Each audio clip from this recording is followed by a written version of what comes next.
Well guys, the trade deadline is coming on, and although the Lakers had a very active trade deadline, trading for Mark Williams, trading for Luka Doncic, I don't know, maybe you've heard of him, and also trading away Anthony Davis, Max Christie, Dalton Knecht, and Cam Reddish, they have room for one more move left. Following that Mark Williams trade in which they did trade Dalton Knecht and Cam Reddish, they opened up one more spot on their 15-man roster, and what they do with that is completely up to them, but it likely will be through the buyout market. And what is the buyout market? Well, it's often the point that's referred to after the trade deadline, usually about a 1 to 3 week period, in which players that are traded during the trade deadline, often veteran players to a rebuilding team or simply a bad team, and not a good fit or not a good place for them, end up working out a contract buyout.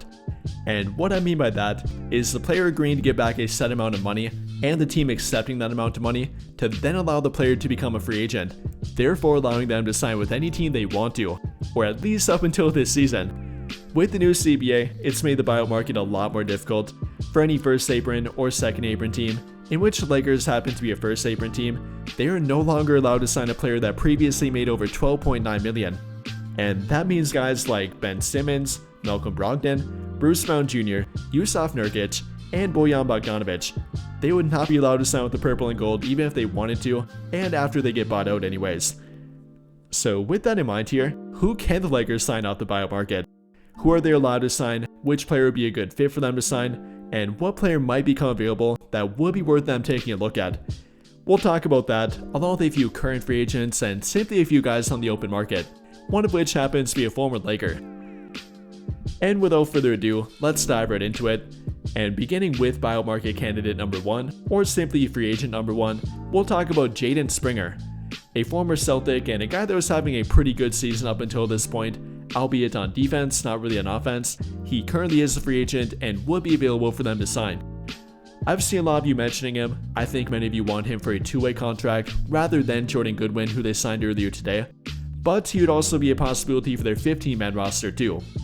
Does happen to be a 6'4" shooting guard small forward combo, a really good athletic defender that can match up 1 through 3, truly a defensive playmaker at that, was averaging about 3 steals per 36 minutes so far this season, along with about 2 steals per game in the G League, along with nearly 1 block per game with that. So overall a very committed, athletic, and truly talented defender. But offensively he does happen to be limited. He's simply not a good 3-point shooter, and that's the primary problem and issue with him.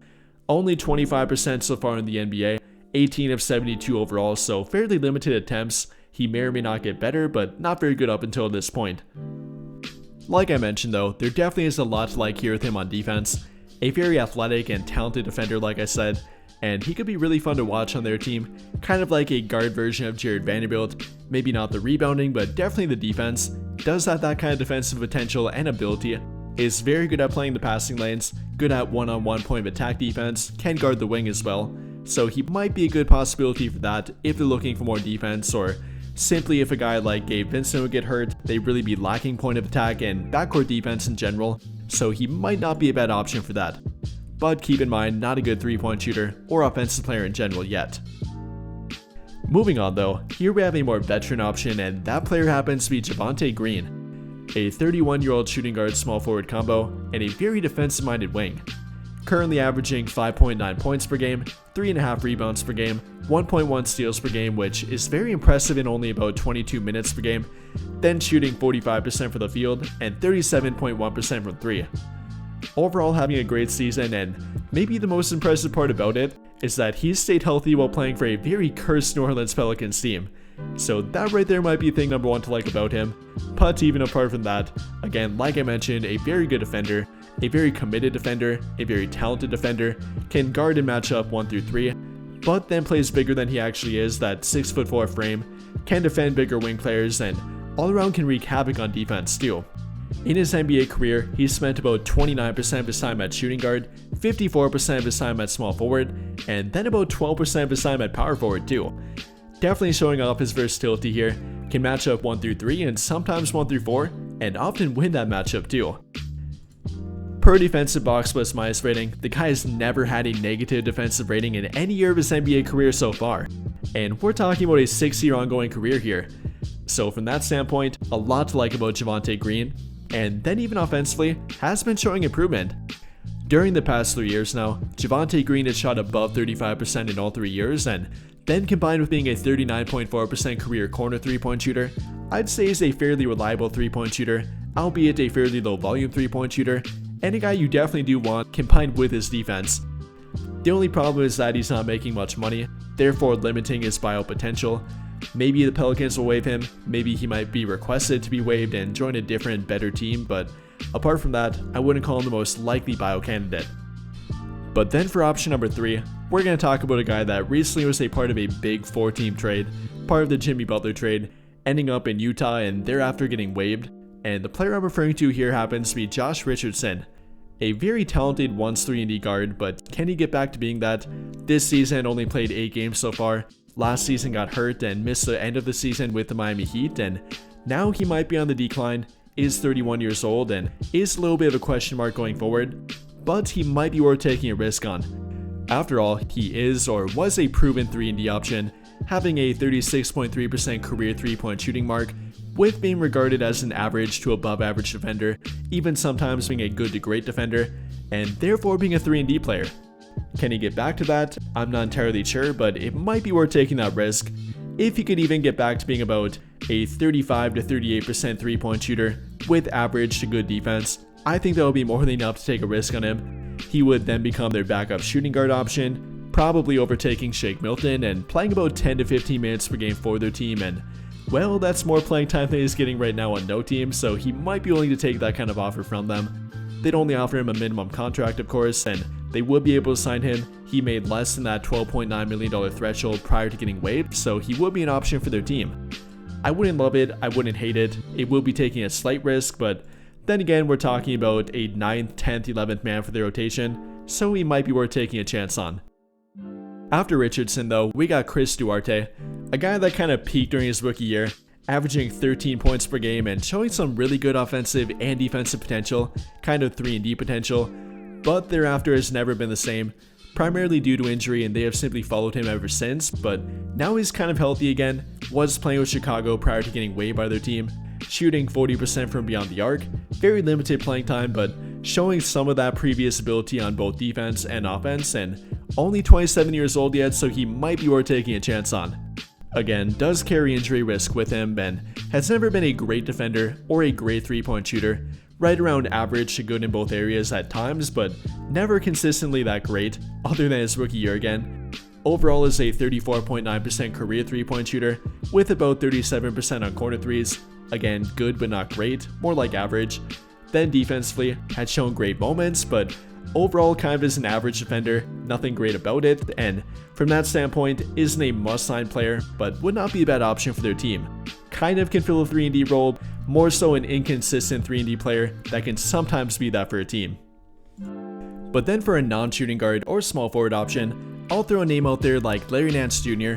Might be a buyout candidate, is not a free agent yet, but currently playing for an Atlanta team that's going nowhere and really has no idea what they seem to be doing right now. So he might request to be waived, request to be bought out, give up money to become a free agent, and therefore a team like the Lakers could sign him. He is making below that $12.9 million threshold, so they would be allowed to sign him if he would sign with their team.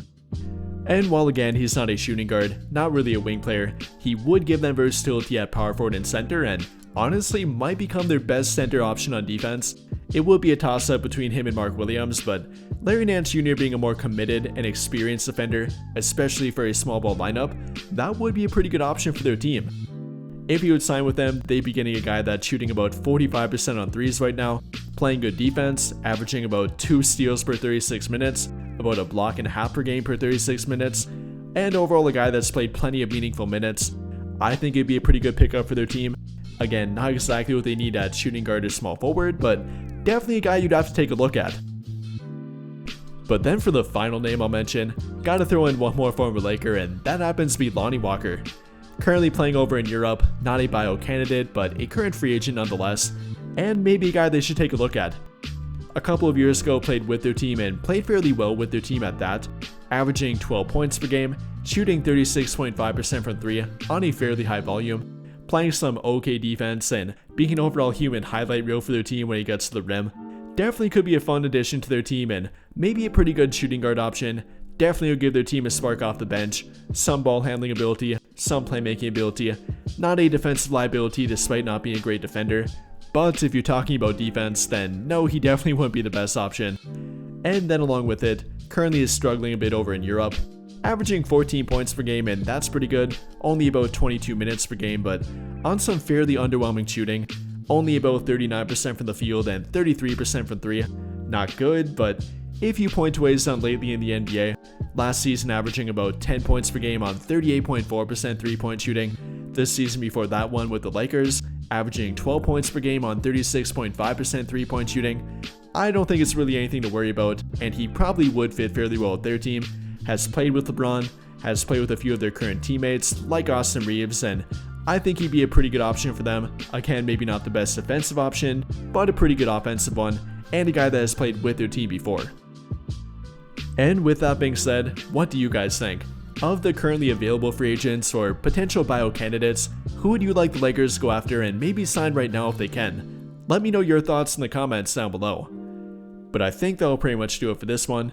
And if you enjoyed the video, then I'll greatly appreciate it if you dropped a like, subscribe to the channel if you have not already, and hit that notification bell to never miss out when I upload a video. But as always, thank you for watching and have a great day or night.